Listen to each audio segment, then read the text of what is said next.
आज नर्मदा परिक्रमेचा 86वा दिवस आणि हे दुल्हादेव दादा महाराजजी यांच्या मंदिरामधून आम्ही या ठिकाणी निघालो. काल एक 4-5 किलोमीटर राहिलं होतं नरसिंहपूर. आता नरसिंहपूरहून आम्ही या ठिकाणी पुढे नर्मदेहर बाबाचे आम्ही या ठिकाणाहून आज निघालो.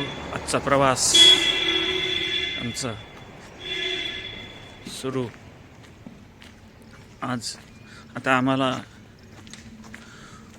ओंकारेश्वरकडे जाण्यासाठी एक 3 जिल्हे राहिलेत. एक नरसिंहपूर आता संपत आलं आहे. नरसिंहपूरनंतर नर्मदापुरम नंतर हरदा आणि नंतर खंडवा जिल्हा. याप्रमाणे आमचे आता परिक्रमेसाठी हे 3 जिल्हे आम्हाला राहिलेले आहेत. असा हा दादा महाराजांचा मंदिर परिसर.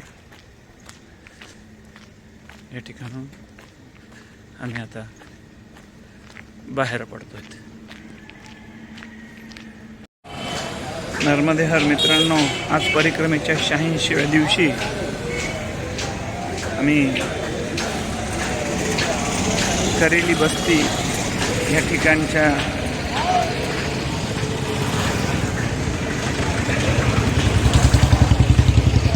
शिवमंदिर या ठिकाणी आम्ही आलो.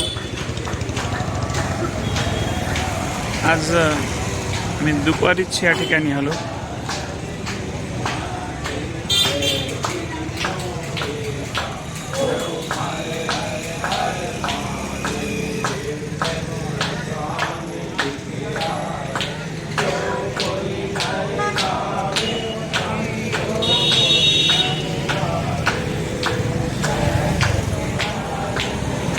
ठिकाणी आम्ही आलो. सकाळी दादा दुल्हादेव महाराज मंदिर डोकरघाट या ठिकाणी निघाल्यानंतर सर्वप्रथम नरसिंहपूर, खेरी, कथोटिया या मार्गे करोली आलो. करेली बस्ती, या करेली बस्ती या ठिकाणच्या शिवमंदिराच्या या ठिकाणी आम्ही आलो. आज दुपारी आल्यानंतर आमचा आज चलायचा मूड नव्हता कोणाचा, म्हणून आम्ही दुपारीच या ठिकाणी प्रसादी घेतली आणि इथले बाबा म्हणले की बाबा तुम्हाला थांबायचं असलं तर तुम्ही थांबा. असं म्हणल्यामुळं आम्ही ह्या ठिकाणी थांबलो आणि आज मूड नसल्यामुळं आम्ही पुढे गेलो नाही. तर ह्या ठिकाणच्या ह्या मंदिरामध्ये आम्ही थांबलो. आजचा मुक्काम आमचा करेली बस्ती या ठिकाणी झाला. त्याच्यानंतर सकाळी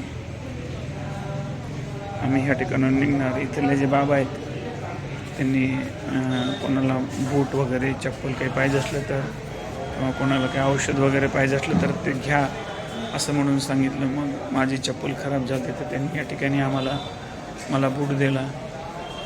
मला गरम पाण्याची शेकायची पाण्याची दिली, बॅग दिली. अशा पद्धतीनं आम्ही या ठिकाणी आलो. हा परिक्रमावासियांसाठी दिलेला हॉल, त्या हॉलमध्ये आम्ही थांबलो. ही त्यांचीच इंग्लिश मीडियमची शाळा आहे त्यांच्या ह्याला लागून. तर अशा ह्याच्यामध्ये आजचा हा 86 दिवसाचा मुक्काम या ठिकाणी करेली बस्ती या ठिकाणी आम्ही केला. नर्मदेहर.